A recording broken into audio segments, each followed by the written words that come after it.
We're back this week for the penultimate week of Te Akau TV, and we're joined by Te Akau trainer Sam Burgess. And Sam, you've got the Matamata races today. Busy week, getting a bit cold out there. Tell us what all the news is. Yeah, morning, Hamish. It's a busy day today, and then at Ellerslie and down the line tomorrow down south. The weather is starting to pick up. It's getting a lot colder. We've had a few really foggy mornings here, and the rain's meant to set in for the weekend. So winter's approaching, and we're getting through plenty of the youngsters at home. So it's an exciting time to be in the stable. And there was an exciting one that you were educating this morning? Yeah. So the first day for the Wooden Bassett Avantage filly, obviously a very high-profile filly, and she had her first day at the track here and did everything really well. So really excited to have her in the stable and see her progress over the coming months. Excellent. Well, let's have a quick look at the winners of the week that's been. Obviously, not a huge amount of luck there at Randwick on Saturday. I thought Quintessa ran a really admirable race, and so did obviously Quintessa as well. Campionessa there as well, getting knocked over in the straight. But we'll see her again in Adelaide sometime soon. But the winners of the week that's been there at Otaki, we kick off there with Star Shadow, the reliable man filly for Fortuna, and she looks like she's going to get over a bit more distance. Yeah, for sure. It was a really tough one. Obviously, it's always hard to go out there on debut against horses that have raced and perform like that. I thought it was a really good effort, obviously, on testing ground. And look, the more time with her, the better, and probably the further she gets over. So she's heading to a listed 1400 race here up at Tarapa on the 4th of May. And look, she's come through the run really well. So an exciting horse looking forward. And Nuclear Zor, he looks a really talented galloper there, winning down there at Riccarton, Sam. Yeah, for sure. Like, he's obviously 3 for 3 now and looks very exciting. He just keeps raising the bar. He sort of, Hunter has done a great job in the team down there with him. He said he works around like a 7-year-old. He's so quiet, and for a 2-year-old, he's just got a great brain on him. And he's by Alman Zor as well, so should get better with time. Excellent. We'll look forward to seeing him as he charges, hopefully towards the 2,000 guineas there in the spring as well. And obviously he's learned his way around the Riccarton tracks as well, which will be good. Outside of that, Saturday at Tarapa, nice to see Zan Tabulous win. She's a filly that's shown a lot and now starting to put it all together. Yeah, sort of has faced a bit of adversity in her time in the stables. Like, it's always had sort of something go wrong or a little hiccup here and there. So to see her back in the winner's circle after promising so much early, it was really rewarding for everyone here, as well as the owners as well, who have been very patient with her. And but we think she's up to black type at some stage, whether it's this time around or in the future. It looks all ahead of her. So exciting times. Excellent. Well, let's kick off there at Ellerslie tomorrow in the race 3, the listed TAB Starway Stakes. The 2-year-old set weights over 1,200. Dream of the Moon, draws barrier 7 with Warren Kennedy on board. Yeah, a filly we've always really liked. She had a stint down at Riccarton in the spring and was really good. Was really good in the Wakefield there against Captured by Love. Just found the track 2 testing at New Plymouth, had a bit of a freshen up following that. Is coming through a nice trial.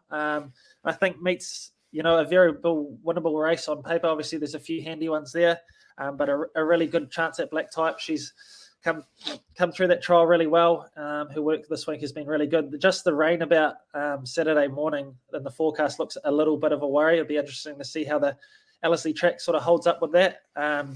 But yeah, really looking forward to tomorrow. I think she's a really nice each-way chance.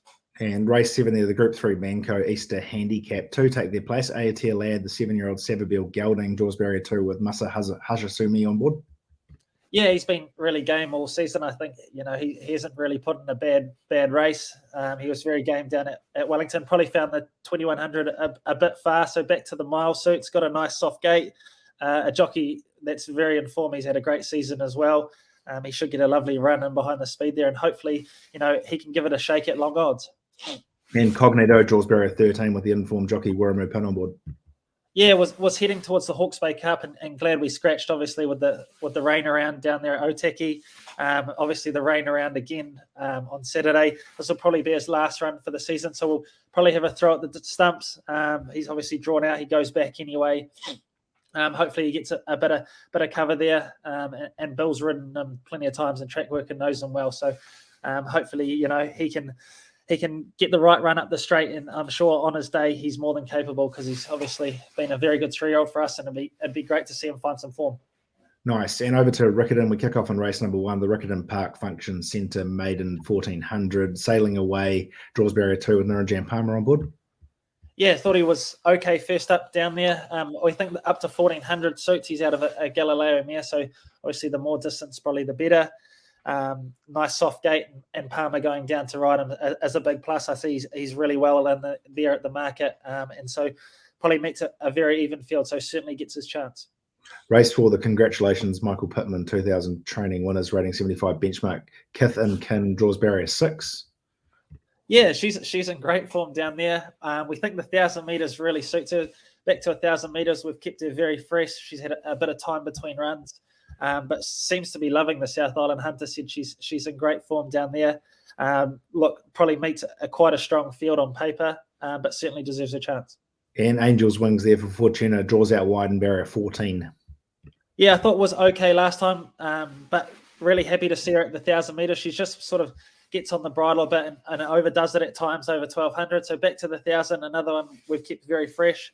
Bit of a niggly gate, but it's only down the dog leg there at Riccarton. So hopefully we'll get a bit of cover there and she can improve off her last start effort. And race 6 there, the listed Daphne Bannon Memorial Great Easter Stakes, open handicap 1400. Millie Fiore draws barrier 2, Narajan Palmer on board. Yeah, unfortunately having no luck with her. She's running really good races just with no luck up the straight. So hopefully she's got a nice soft barrier there. She should get a lovely run. She just needs a little bit of luck up the straight because she's in really good form. She would love to get some black type with her because she certainly deserves it. And yeah, like I say, with a bit of luck, I think she's found the right race for the black type. Obviously, there's some quality gallopers there, but she certainly looks well and a good chance. Race 7 there, the Waikato Stud Paid Tribute, Trevor Luke, rating 75, 1600. Inca Bell for Fortuna, drawn out wide again. Yeah, a bit of a niggly gate, so we'll go back. Palmer knows her really well. I thought her effort first time at a mile was really good. So looking for her to improve the second time at a mile. But we'll just need a little bit of luck from the barrier. Race 8, the New Zealand Bloodstock War Step Stakes. 3-year-old fillies, Mazzucato and Sense of Timing lined up last week and both ran into the race really nicely. Yeah, I thought two very good runs. We think the 2,000 metres should suit both of them. Sense of Timing finally draws a gate. She's just drawn out and out and out, so we've had to go back, sort of 3 wide with cover there and presented to win. But was really game through the line. We think, the 2,000 holds no fears. We've added a noseband just to see her relax a little bit better, but from the soft gate, I think she will, and looks a nice chance in an even race. And Mazzucato was really good last time. I thought Matt Cameron that day rode a really good race. She presented it like the winner halfway down, but just couldn't peg those ones back on the inside. She seems to be relaxing a lot better this time around. So like a little bit niggly from the gate, but we'll go back and hopefully, with the right run, she can be in it as well. And race 9 there, the Group 3 Coca-Cola Canterbury Gold Cup, weight for age 2,000 metres, perfect scenario. Been in really hot form down in the south. Draws barrier 12 with Narajan Palmer on board. Yeah, like you say, he's another one that's absolutely thriving down there. He hasn't gone a bad race since being down there.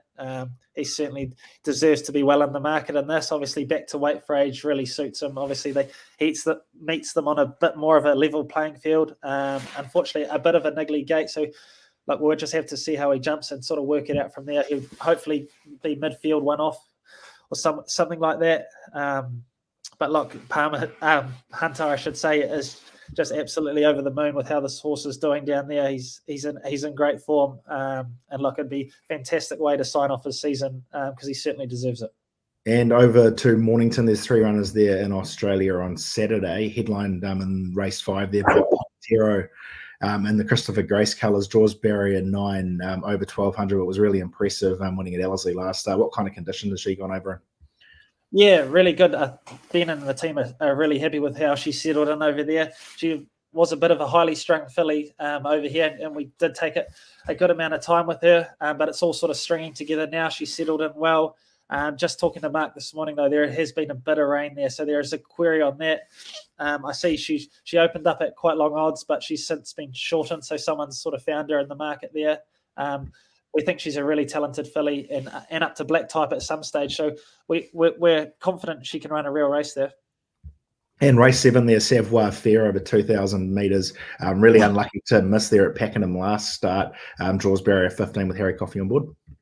Yeah, obviously a bit of a sticky gate, and he can be in and out at times. But on his day is certainly more than capable, but will need luck from the draw. And race 9 there, another one that's recently gone over the ditch, the Hariba Stakes over 1,200. Fashion Shoot last lined up in the New Zealand Thoroughbred Breeders' Stakes there at Ellerslie behind Belclair, where she ran a really admirable fourth coming from back in the field. Another one, Sam, how she travelled over there? Yeah, she's a really good doing mare and has done plenty of travelling sort of up and down the islands at times, so nothing really phases her. She thrives on her racing and, like I say, carries a massive amount of conditions. We'd normally have to keep her on a bit of a diet to keep her race fit. So, yeah, she's settled in seamlessly over there. Like you say, pretty unlucky in there in the Thoroughbred Breeders. Sort of Opie thought if he had the right run, he would have given it a shake. Whether he would have beaten the winner, I'm not really sure, but certainly would have finished a lot closer. And yeah, I think she can really run a race. Mark said, she's flying there, settled in so well. But does meet a very good field. So it'll be interesting to see how it all lines up on Saturday. Excellent, Sam. Best of the weekend. Might be your last chance to get the viewers on the board here before the next season. Yeah, look, obviously I've been pretty poor this season after a ripper season the season before. So, look, I'm going to stick with the old boy Perfect Scenario. I think he's in great form. I think he's a great each-way bet. He certainly deserves it. Just needs luck from the barrier, but he's flying, so hopefully Perfect Scenario. Excellent. Perfect Scenario there, back to weight for age for the team there and for Sam. Next week, last week at Te Akau TV, we'll look at Cambridge Breeders' Stakes meeting, Morfettville, a big card of Te Akau runners floating around there, I believe.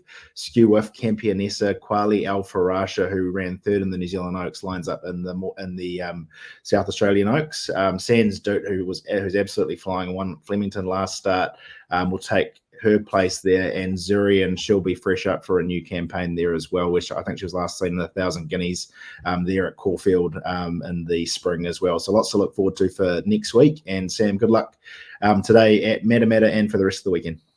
Cheers, Hamish. Thank you. Your racing excitement, join Team Te Akau. It's easy, fun and affordable to be part of New Zealand's #1 stable, and we're now in Australia too. We've won more races, more group races and more prize money than any other stable, nearly $10 million in Australia and New Zealand alone. Imagine racing horses like Imperatriz, Campionessa, whether you're a first-time owner or seasoned pro at teakauracing.com. Go the Tangerine!